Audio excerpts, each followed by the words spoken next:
अम्मी पानी दे दो, थोड़ा पानी दे दो। अल्लाह अम्मी।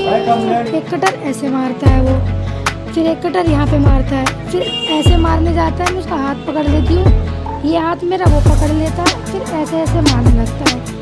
हरी मस्जिद पे कुछ सौदा सल्फ लेने जा रहे हैं और भरी मार्केट में इनके ऊपर चाकुओं से ताबड़तोड़ हमला होता है। वहाँ के लोग मुखबधिर बने रहते हैं और अब मैंने बहुत शोर मचाया। मैंने फ़ोन मांगा कि कोई एक कॉल दे दो, एक फ़ोन करना है मुझे पुलिस वाले को। किसी ने कोई हेल्प नहीं करी, सब लोग वहाँ पे खड़े होकर देख रहे थे।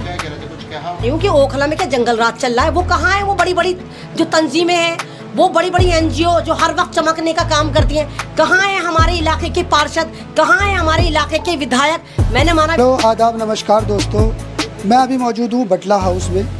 यहाँ पर आए दिन कुछ न कुछ क्राइम हो रहे हैं। आपने देखा होगा कि दुकानों में चोरियाँ हो रही हैं। अभी फ़िलहाल का वाक़या है कि यहाँ हरी मस्जिद पर 8 बजे शाम के वक्त में एक हमलावर आता है और 3-4 लड़कियाँ जाती हुई उन पर हमला कर देता है।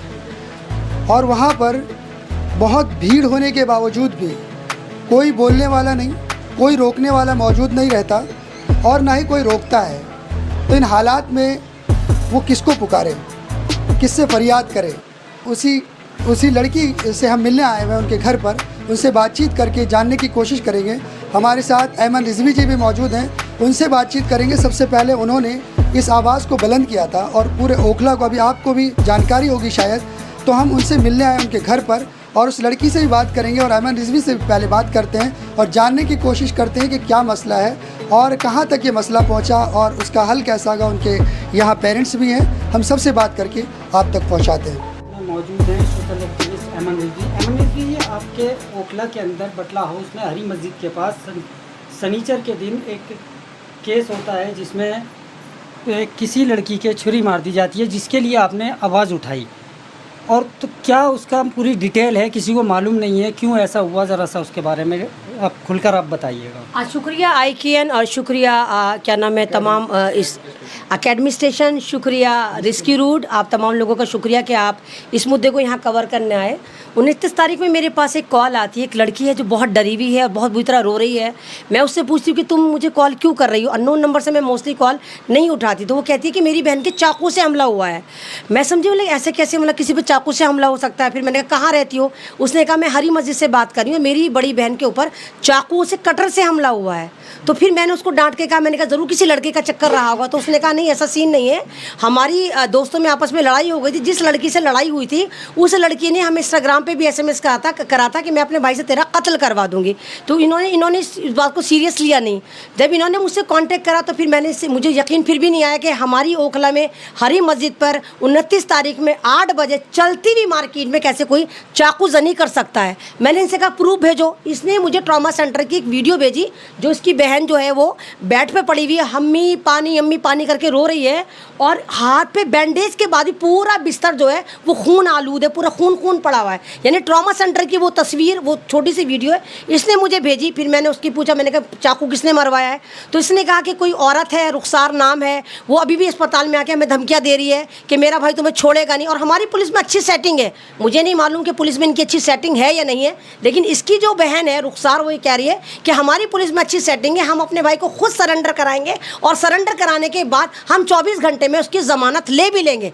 मुझे बाखुदा सब चीज़ें मजाक लगी, लेकिन जिस लिहाज से वाकई सिनेरियो देखा मैंने कि वो लड़का सरेंडर करता है, सरेंडर करने के बाद हाथ के हाथ उसको ज़मानत हो जाती है। अब ये लोग IO को फ़ोन करते हैं, जामिया थाने के IO को फ़ोन करते, पहले तो IO इनको घुमाता है, कहते नहीं उसको तो जेल हो गई। लेकिन उसी वक्त वो लड़का इन्हीं की गली में अपनी खाला के साथ, जिसका नाम अफसाना है, फिरता रहता है और इनको डराता है। यानी एक तरह के इनके ऊपर डर और दहशत बनाता है। और इसकी जो खाला है अफसाना, वो महल्ले में कहती फिर रही है कि हमारी पुलिस में इतनी अच्छी सेटिंग है क्योंकि हम पैसे से सारा काम कराते हैं, अगर तेरी बहन से मेरा भांजा जो है बच्चा भी पैदा कर देगा तब भी पुलिस कुछ नहीं बिगाड़ेगी।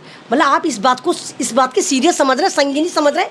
एक 17 साल की बच्ची है, एक 14 साल की बच्ची है, एक 16 साल की बच्ची है, या हरी मस्जिद पे कुछ सौदा सल्फ लेने जा रही है और भरी मार्केट में इनके ऊपर चाकुओं चाकुओं से ताबड़तोड़ हमला होता है, वहाँ के लोग मुखबधिर बने रहते हैं। और अभी भी आप यकीन न करें, अभी भी मुझे भी धमकियाँ मिल रही हैं। मतलब वो गैंग मुझे कह रहा है कि हम कचरा गैंग है, तुम्हारा भी कचरा कर देंगे। यानी कहीं ना कहीं इसमें कोई कचरा गैंग है, जो कूड़ा गैंग है वो शामिल है, नशा गैंग शामिल है। और मैंने तो ये भी सुना है कि ये गैंग नकली करेंसी भी छापता है। मेरे पास ऐसी भी इंफॉर्मेशन है। और इनका सरखाना जो है वो फिरोज़, वो वहाँ पर बैठा हुआ है, साउथ में बैठा हुआ है, या तो मेरे ख्याल से इंदौर में बैठा हुआ है या बेंगलोर में, हाँ बेंगलोर में बैठा हुआ है। वो वहाँ से पूरा हैंडल कर रहा है, पूरा पैसा सप्लाई कर रहा है। आप पैसा सप्लाई करो, कुछ भी करो, लेकिन एक बात देखिए, एक लड़की को सिर्फ इसलिए आप चाकू से हमला करके जान से मारने की कोशिश करते हैं क्योंकि उसकी लड़ाई अफसाना की बेटी से हो जाती है। और अफसाना का ये भांजा है जिसका नाम रिहान है, ये खुद चाकूबाज है। और अब बता रही हैं लोग कि ये लड़का जो रिहान है ये पहले भी कई मर्डर कर चुका है। और उस अफसाना का बेटा ताबिज, वो भी जेल की सलाखों के पीछे, उसने भी किसी का मर्डर करा था। कोई आसिफ साहब है, उनके बेटे को जान से मार दिया था, वो भी जेल में। तो मैं ये कह रही हूँ कि ओखला में क्या जंगल राज चल रहा है? वो कहाँ है? वो बड़ी बड़ी जो तंजीमें हैं, वो बड़ी बड़ी एनजीओ जो हर वक्त चमकने का काम करती हैं, कहाँ है हमारे इलाके के पार्षद, कहाँ है हमारे इलाके के विधायक? मैंने माना विधायक, लेकिन विधायक के पीछे कोई तो टीम होगी ना जो ओखला को देख रही होगी या लॉ एंड ऑर्डर मेंटेन कर रही होगी। मतलब गरीब के लिए कानून अलग, अमीर के लिए कानून अलग, मुजरिम पैसा दे के छुटे जा रहे हैं। तो इस तरह नहीं होना चाहिए। अमन जी के कोई इनका केस देखा है, तनवीर नाम का कुछ व्हाट्सएप पे आया? नहीं देख, वो कोई पंचायत है, कोई ओखला पंचायत है, वो हर बात पंचर हो जाती है झूठ बोल बोल के। उस ग्रुप का एक खास कमाल ये कि उस ग्रुप में सारे एडमिन है और ज़्यादा डाला जाता है कि कोई तनवीर जहाँ है, हो सकता है उस बेचारी औरत को तो पता भी ना हो। कोई एक वसीम आदमी है, वसीम लड़का आपने देखा हो, शुएब दानिश साहब जो यहाँ के काउंसलर हैं, उनका मुंह बोला बेटा है, वो डाल रहा है ग्रुप पंचायत में, ओखला पंचायत में डाल रहा है कि तनवीर जहाँ एक औरत है वो इस केस को देख रही हैं।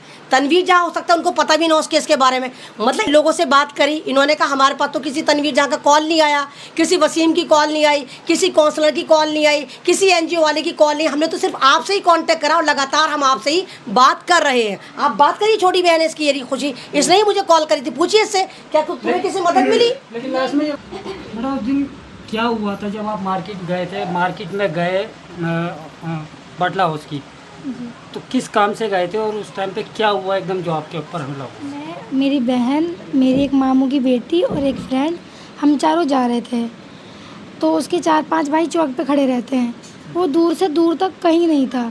जैसे हम आगे जाते हैं हरी मस्जिद के पास, तो वो अचानक से सीधे से आता है कोल्ड ड्रिंक पीते हुए, हेल्प पी रहा होता है। वो हेल्प मेरे मुँह पे फेंकता है, फिर मेरा डब्बा फेंकता है, स्कार्फ खोल देता है मेरा और दुपट्टा फेंक देता है। और ये हाथ पकड़ता है मेरा, एक कटर ऐसे मारता है वो, फिर एक कटर यहाँ पे मारता है, फिर ऐसे मारने जाता है, मैं उसका हाथ पकड़ लेती हूँ, ये हाथ मेरा वो पकड़ लेता है, फिर ऐसे ऐसे मारने लगता है।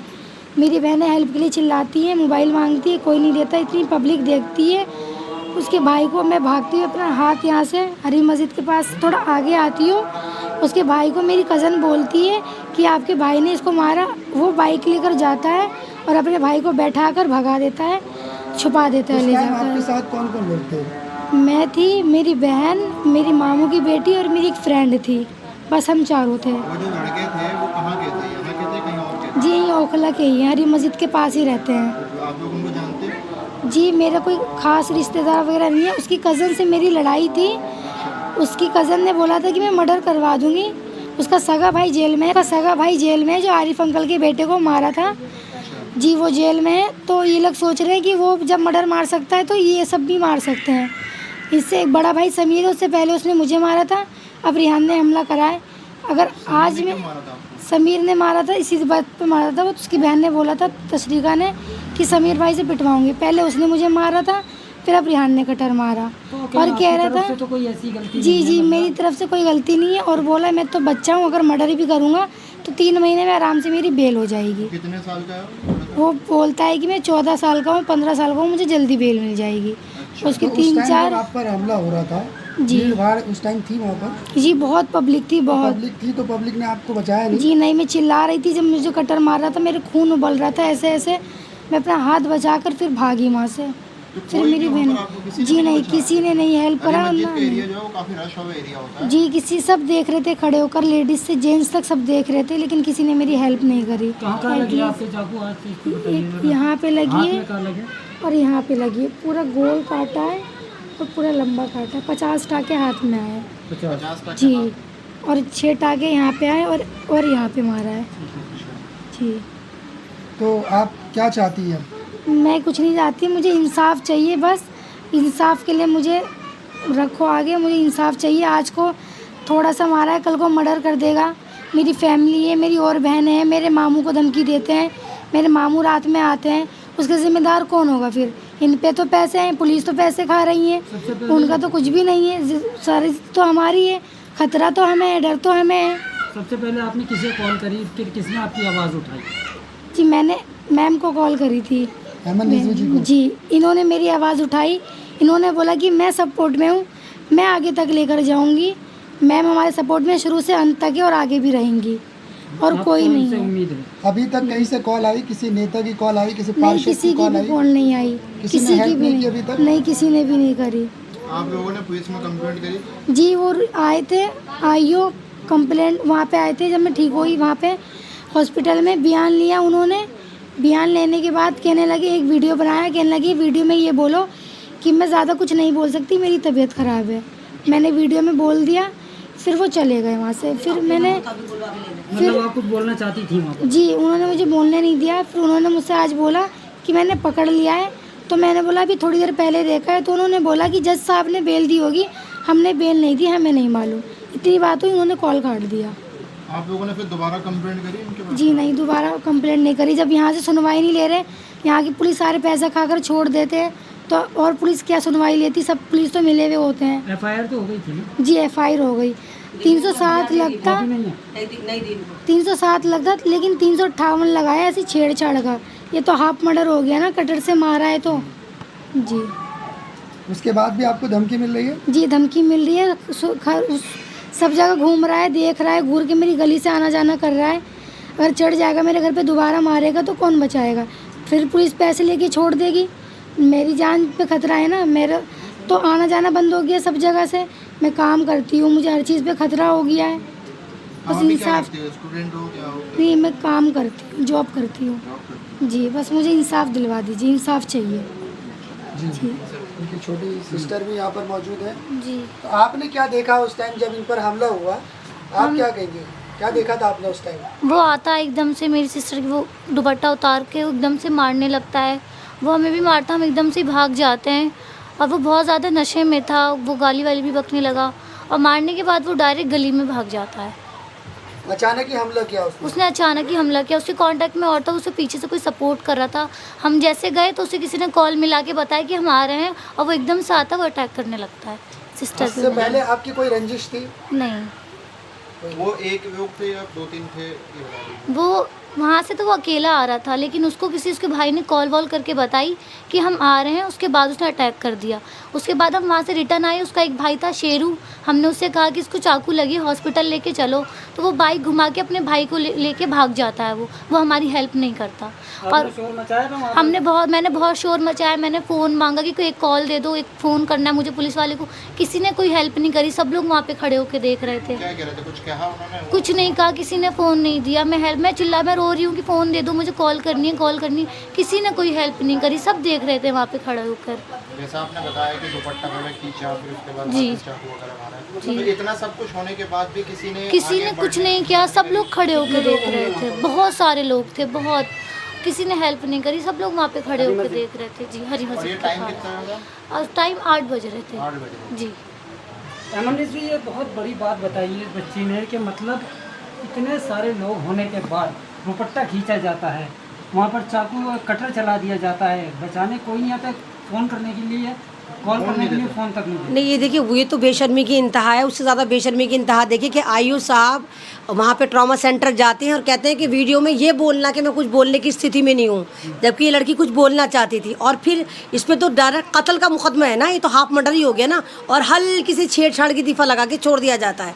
तो ये तो आप जराइम को पाल रहे हैं, आप तो मुजरिमों को सोसाइटी में छोड़ रहे हैं खुले सांड की तरह के जाओ उत्पाद मचाओ।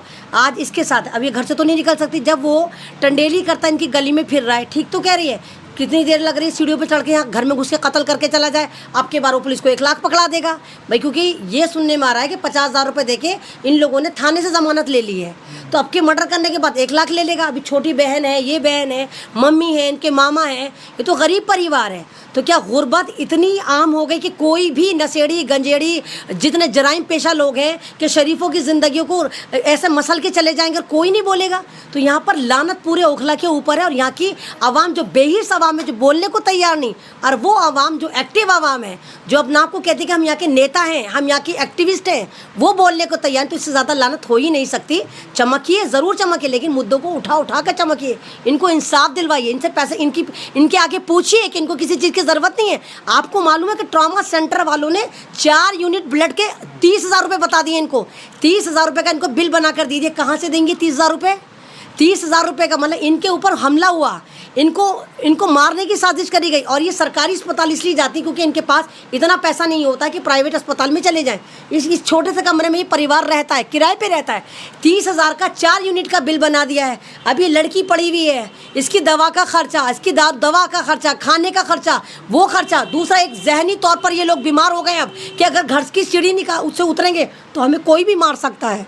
तो ये चीज़ें गलत हैं, बहुत ज़्यादा गलत हैं। ये स्क्रीन पर एक बारकोड दिया जा रहा है जो इन्हीं फैमिली का है, जो लोग भी इस बच्चे की मदद करना चाहते हैं। लेकिन बहुत गरीब परिवार है, इनके पास नहीं है इलाज कराने लायक भी पैसे, किराए के छोटे से कमरे में रहते हैं। तो बारकोड दिया जा रहा है, जो भी जितनी मदद करना चाहे, जितने पैसे से भी करना चाहे, 10 रुपये से, 50 रुपये से, 500 रुपये से, 1000 रुपये से, प्लीज़ इस बच्चे की मदद ज़रूर करिए ताकि इसका अच्छा इलाज हो जाए। देखिए, कुंवारी बच्ची है, नाबालिग बच्ची है, और अभी इसकी पूरी ज़िंदगी पड़ी है। अभी इसकी शादी भी होनी है, हाथ पे बहुत ज़्यादा जख्म है, हाथ उठा भी नहीं पा रही, 50 ज़्यादा टाँके आए हैं।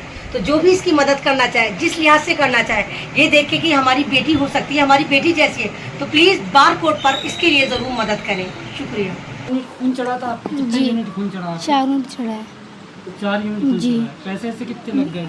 28,000 रुपये का पहले बिल बनाया था, फिर बोला कि 30,000 रुपये का बिल है। वो फिर 5 तारीख को बुलाया है। अम्मी ने बोला कि अभी तो नहीं है, तो कहने लगा आप 5 तारीख को आइएगा, फिर बात करेंगे पैसे के ऊपर। तो इसके बाद भी बुलाया आपको? जी, 5 तारीख को बुलाया है। इलाज के लिए। एक बात हो रही है पूछना कि मतलब थोड़ा सा ये है कि मैम, जैसे इन्होंने बताया कि 30,000 का लगभग बिल बैठ गया, आप भी बता रहे हैं, तो ये तो सरकारी हॉस्पिटल है। यही तो देखिए ना कि क्या हो रहा है। और मतलब 5 तारीख इनका उधारी चढ़ा दिया है। ये पढ़ा लिखा परिवार नहीं है, मैंने कहा ना, किराए पे रहता है, घरों में काम करती हैं इनकी मम्मी, इतना सक्षम नहीं है कि सरकारी अस्पताल में ट्रॉमा सेंटर में भी वहाँ पर बिल बना के दे दिया जा रहा है उधारी का कि 40,000 रुपये, 30,000 रुपये आपके खून के, आपके 5 तारीख में आओ ना, पाकर आ जाना।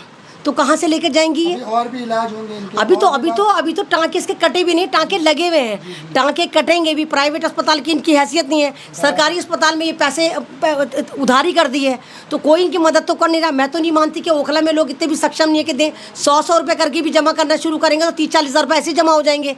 तो इनकी मदद करनी चाहिए, आगे आना चाहिए, इनको आश्वासन देना चाहिए कि हम तुम्हारे साथ हैं। और मुजरिमों को आखिर वक्त तक हम जब तक खड़े रहेंगे, जब तक उनको सज़ा नहीं हो जाती, ना कि मुजरिमों के साथ खड़े में नजर आए और उनसे डरते, हाँफते, कांपते नजर आए। जी, आप उनकी मम्मी हैं जी। जो अब तक केस हुआ है आपकी बेटी के साथ, जी। तो अब क्या मतलब आप गुहार लगा रही हैं, आपके साथ इंसाफ हुआ या नहीं? नहीं हुआ। मुझे तो लड़का चाहिए जेल में, और मुझे कुछ नहीं चाहिए, हमको बस लड़का चाहिए जेल में, और छूटना नहीं चाहिए लड़का। लड़का बोलता है कि मैं 15 साल का हुआ, मगर लड़का 15 साल का तो है ही ना। लड़का 19 साल का, 18 साल का लड़का है। आइयो क्या कर रहा है? आइयो तो नोट ले रहा है, छोड़ रहा है। तो आइयो ने ये गुंडागर्दी करवा रहा है, कौन करवा रहा है? ये आइयो का ना हम लेंगे ना जी माँ। आइयो जाके एफआईआर नंबर लिख के और जा करके मेरे बच्ची को बोलता है कि तुम मीडिया वाला से बात ना करो, उनसे बात ना करो। ये क्या मतलब है, क्या मकसद है? तो इसके मकसद वो रुपया खा रहा है, हम मर जा गरीब लोग, हम लोग कहाँ जाए? ऐसा तो नहीं है कि आपकी लड़की की तरफ से या आपके किसी घरवाले की तरफ से उन्हें कभी कोई नुकसान पहुंचा हो सकता है वो लोग अपना बदला ले रहे हो? नहीं, हमेशा कोई शिकायत नहीं है, कोई लड़ाई नहीं, कोई जुदाई नहीं। बस ये लड़की में होती है, बाती होती है, जो हम लोग से तो होता है ना। वो है ही है शेर, माँ उसके है ना, बाप है ना, बहन है, बहन 2 नंबर का पैसे कमाती है और बहन छोड़ाती है, 2 किलो बिरयानी खिलाता है, बढ़िया ड्रेस पहनाती है, ना खौफ है ना डर है। मैम, इससे पहले भी इनके बड़े भाई ने क्या हमला किया था, क्या रीज़न था उसका? वो सबीर नाम बता रहे थे। ये दोनों लड़कियाँ गई थी, वहाँ गई थी केक काटने के लिए, और फिर यहाँ तंबू नगर में। अच्छा। तो तमु नगर में गए तो मेरे लड़की है वो डेंगा रहा जा करके, अपने कंजल से कुछ नहीं बोल रहा है, मेरे लड़की के बोल रहा है। और वो भी धमकी दिया था कि तुम्हारे क्या मुद्दा था, क्या वो बताइए आप, किस चीज़ से डरा रहे थे, मतलब क्या चीज़ था? नहीं, ये दोनों लड़कियां गई थी केक काटने के लिए, अच्छा, कहीं गई होगी पार्टी उटी में, चाहे कोई बुला लिया होगा लड़की और के में, वहाँ गई थी ये लड़कियों लोग। बस इन लोग का मोबाइल उनने लोग छीन लिया ना, लड़के सब ने, इन लोग के पीटा भी, अपने बहन को तो लिया आया निकाल को, और मेरे बेटी का खूब पीटा। अच्छा, वो लड़का दोनों भैया शेर है, वो दोनों भैया शेर है। वो इस वजह से गुस्से में आपकी बच्ची के ऊपर हमला किया है या मारा था पहले, कि उनकी बहन को ये बिना बताए ले गई कहीं पर? नहीं, वो नहीं ले गई, मेरी बेटी ने ले गई, वही ले गई है, मेरी लड़कियों नहीं ले गई है। आपकी बेटी पे आ रहा है? हाँ, तो वो झूठा इंजाम लगा रही है ना, वो सब बहुत चालू लड़की है ना, उसकी माँ भी चालू, उसके बहन भी चालू, सारे तो वो 2 नंबर की सब है। अब एक जमान से जीत जाती हैं, हम लोग तो ऐसा है ही ना 2 नंबर की है ना 3 नंबर की है, अपने कोठिए में कमाते हैं और खाते हैं। ट्रॉमा सेंटर में आप गई तो खून वून कितना चढ़ा है, कितना पैसा आपसे मांगा? 4 पॉलीथीन चढ़ा, फिर 4 पॉलीथीन पीला भी चढ़ा, बोले मैम ये 4 को ये देना पड़ेगा तुम्हारे, मेरे पास स्लिप भी है। कितने पैसे मांगे? पैसे तो बोला कि 28,000 दो, आना था खून ला के दे दो मुझे, इतना बोला कि खून ला के दो, हम खून नहीं दे सकते हैं, हमने सरकारी है क्यों नहीं दे सकते, बोले नहीं ऐसे नहीं मिलेगा खून तुम्हारे। अब आप क्या चाहती हैं? मैं चाहते हैं इंसाफ। ये अयो क्या कर रहा है, अयो नोट लेकर के तो अयो ने मरवा रहा है सबको, ये अयो क्या कर रहा है, सच्चा क्या कर रहा है। आपसे जब बयान लिया गया आपने क्या बताया उनको? वो तो सारा खून उन सारा चेक करके गया होली फैमिली से, वो और मेरे को ये भी नहीं दिया, फाइल नंबर भी नहीं दिया मुझे। जब आपके पास पुलिस आई थी, आपने FIR में क्या लिखवाया? FIR में हम वही लिखवाई छोटी वाली, मुझे हम नहीं लिखवाए हैं। अच्छा। वो लिखवाई छोटी वाली मेरी बेटी ने, हम तो ऐसे थरथरा रहे थे, मैं तो अंदर थे, पुलिस वाला सारा चेक करके ले गया। तो फाइल नंबर तो मुझे देता आइयो ने, आज हम जब पूछे हैं तो बोले इसका कि बेल हो गया उसका कोर्ट अब से। आप लोगों को क्या खतरा महसूस हो रहा है? मुझे धमकियाँ मिल रही है लड़कियों के, तो हम कब तक डर के जिए ऐसे। मतलब फोन पे आ रही हैं या कैसे? फोने पे गली में आ गई है, बहन लोग के साथ घूम रहा है, तो ये क्या मतलब हुआ, बहन आ रही है जा रही है तो क्या मतलब हुआ। ये आइयो जी जी आपको धमकाया जा रहा है? जी। आपकी आवाज़ उठाने के लिए सबसे पहले जो है आपने किसको याद किया और उन्होंने मदद करी आपकी? कोई ने मदद करी, सिर्फ बाजी ने मदद करी है, मेरा कोई मदद नहीं किया। दिल्ली में एक बेचारा कहाँ से फरियाद आया, बेचारा हिंदू था कि मुसलमान था, मैं तो सही से उसको जानते हैं भी ना, वो बेचारा मोटरसाइकिल पे उठा करके ले गया मुझे, दोनों माई बेटी को। चल बाजी हम ले जाते हैं, पता नहीं यहाँ से ले जाते हैं कौन पैसे। जब हमला हुआ उसके बाद की बात कर जी जी उस टाइम जी, मोटरसाइकिल पे वही बेचारा ले गया, पहले तो हॉस्पिटल तक ले गए वो। जी, पहले तो बटला कॉलोनी ले गया, बटला कॉलोनी वाला मना कर दिया, फिर होली फैमिली ले गया, फिर इन्हें आइयो को फ़ोन किया, आइयो आया अली को ला के चला गया। हाँ, हम चले गए अकेले कोमा सेंटर, 1000 रुपया में एम्बुलेंस भी बुलाया और कोई भी मेरे साथ नहीं गया, खाली उसकी बहन गई कि केस वापसी ले लो, जितना रुपया होगा उतना मैं दूंगी। बोला हम केस वापसी नहीं लूँगी, मुझे तो लड़का चाहिए। उसके बहन वहाँ तक गई कोमा सेंटर वाला यहाँ, और फिर इनको जी, अब जब इसको पुलिस धमकी दिया वहाँ से ये भाग आई, फिर ये दोबारा गई ना, फिर पुलिस वाला क्या करे, इसको अरेस्ट कर लिया। अरेस्ट करने के बाद में रुपया कितना लिया, 50,000 लिया, 1 लाख रुपये लिया। ये क्या मतलब हुआ, रुपया ले करके तो ये पुलिस ना मरवा रहा सबको, गुंडागर्दी कौन करवा रहा है, पुलिस करवाता है ना, कौन करवाता, आम पार्टी नहीं करवा रहा, पुलिस करवा रही है। पुलिस से मुझे इंसाफ नहीं मिला तो ये कहे लिए थाना है, थाना में आग लगा दिया जाना चाहिए। अच्छे आदमी जेल के अंदर है और गुंडे आदमी बाहर घूम रहा है, ये कौन मकसद हो गया, क्या मतलब हो गया।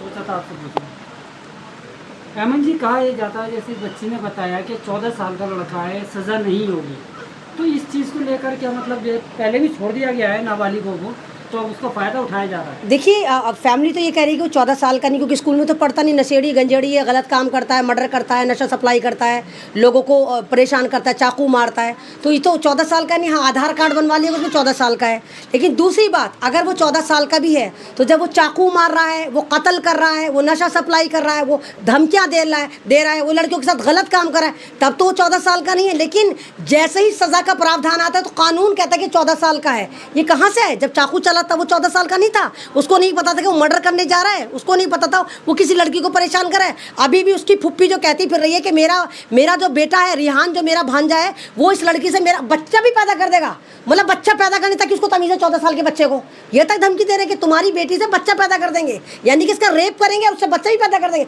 तब भी पुलिस हमारा कुछ नहीं बिगाड़ेगी। तो मुझे समझ में नहीं आता कि ये कहाँ जा रहा है, कानून किस तरफ जा रहा है। आजकल जो ट्रेंड बन गया ना, जितने भी क्रिमिनल हैं ये छोटे छोटे बच्चों का इस्तेमाल करें। इनको पता है कि छोटे बच्चों को सज़ा नहीं होती, सारी डकैतियाँ, चोरियाँ, मर्डर ये छोटे छोटे बच्चों से करवा रहे हैं, 14 साल के, 15 साल के, 16 साल के। तो ये गलत है, यहाँ पे सिस्टम चेंज होना चाहिए, कानून भी चेंज होना चाहिए। अगर ऐसे बच्चे पकड़े जाते मर्डर करते हुए या रेप करते हुए या चाकू जनी करते हुए या नशा सप्लाई करते हुए, इन लोगों को जेल भेजना चाहिए। चाहती हूँ कि हक के लिए लोग आगे आएँ। अगर इस बच्ची के साथ ऐसा हुआ है तो उस फरहान के खिलाफ सब कंपेन चलाएं कि उसको किस तरह जमानत मिली। मर्डर था ये हमला नहीं था, ये मर्डर था। जिस लड़की के हाथ पे 50 से ज़्यादा टांके लग रहे हैं, पसलियों में कट लगा, वहाँ टांके लग रहे हैं 10-12, और उस लड़के को फौरन थाने से जमानत दे दी। किसने जमानत दी? कौन था वो आईओ? कौन था वो? पता चलाए ना आप लोग कि कौन था वो। मैं आपको नंबर दूंगी, नंबर बता रही हूँ, क्या नंबर है बताइए। मैं आपको आईओ का मैं नंबर दे रही हूँ आपको। देखिए, जिस आईओ ने इनको जिस आईओ के पास एक केस था, उस आईओ ने इनको किस तरह छोड़ा। मैंने तो बाकी स्क्रीन उसका जाके उस पर भी जाके चेक करा कि आदमी है कौन। नहीं बचाया। जब इन्होंने 112 पे कॉल करी तो एक आईओ तयन कर दिया जाता, तो आईओ उस केस को देखता है। इस आईओ को ये लगातार कॉल करें। आईओ का नंबर है 7906888562, यानी 7906888562। ये आईओ, मैंने जब इसका जाके नंबर निकाला तो ये अक्षदीप चौधरी करके निकल कर आ रहा है। इसमें ट्रू कॉलर में कोई अक्षदीप चौधरी के नाम से निकल कर आ रहा है, जो कह रहा है कि जी थाने से इसको जमानत हो गई। किस बिहाफ पर थाने से जमानत हुई? और मैंने तो ये भी सुना है कि 50,000 थाने में खिला दिया गया है, यानी 50,000 खिला दो, किसी का भी मर्डर करके चले जाओ, 50,000 खिला दो, किसी का भी रेप करके चले जाओ, 50,000 खिला दो, किसी के घर में भी डकैतियाँ मार लो। तो कहाँ पहुँचा हुआ है ओखला? और कहाँ है वो नेता जो विधायकी की तैयारी कर रहे हैं? कहाँ है वो नेता? मैं सवाल कर रही हूँ, अमन रिजवी सवाल कर रही है, आपके चैनल से सवाल कर रही, कहाँ हैं वो लोग? मुर्दा ज़मीर लोग हैं वो, इंसान नहीं है। इंसान होते तो दर्द आता। 4 दिन से मैं इनके पीछे चल रही हूँ, कोई एक सिंगल आवाज़ इनके साथ आने को तैयार नहीं है। 40,000 से ज़्यादा ओखला में एनजीओ काम करती है। क्यों डर रहे हैं? फिर डर रहे हैं तो फिर क्यों मर रहे हैं? फिर क्यों कह रहे हैं हमारी एनजीओ हैं, हम विधायक बनेंगे, हम काउंसलर बनेंगे? अरे विधायक काउंसलर कौन होते हैं? जो हमें प्रोटेक्ट करें, हमारे लिए लड़ें, हमारे लिए आवाज़ उठाएं, वो हमारे नेता होते हैं। अगर नेता बुज़दिल हो तो वो नेता नहीं होता, वो मुर्दा होता है।